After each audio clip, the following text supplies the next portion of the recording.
1. I forced myself to speak slower than I felt comfortable with. Not calmer, slower. In meetings, on random phone calls, ordering food, every urge in my body wanted to rush, to prove, to impress. I didn't. Silence stretched. People leaned in.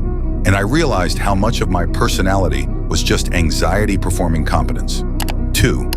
I stopped giving quick opinions. When someone asked what I thought, I waited 3 seconds, sometimes 5. No instant reactions, no hot takes.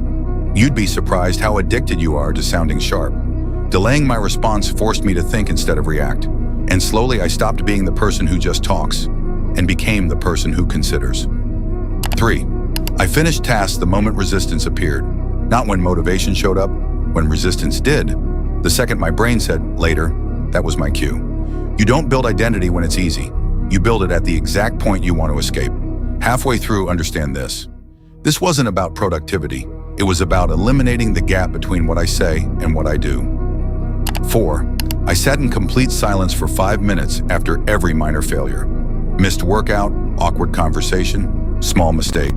No distraction, just feeling it. Most people numb failure instantly. That's why it keeps repeating. 5. I made eye contact a second longer than comfortable.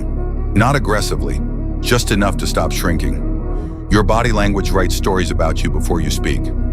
6. I stopped explaining myself unnecessarily. No long justifications. No over-defending simple decisions. The need to over-explain is usually fear of disapproval wearing a polite mask. 7. I tracked every time I broke a promise to myself. Not to shame myself, to remove denial. Patterns don't lie.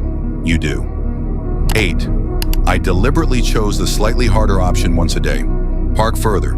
Take the complex task first. Have the uncomfortable conversation instead of postponing it. Your brain adapts to the standard you tolerate.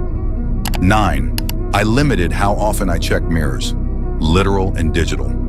No constant self-scanning. No checking how I looked, sounded, appeared.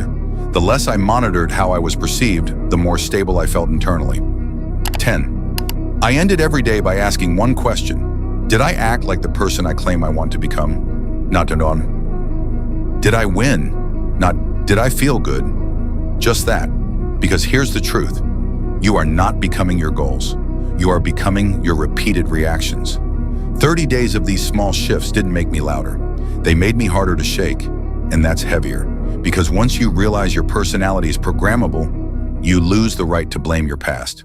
You're not stuck. You're rehearsing. Comment the one you're starting with. Subscribe.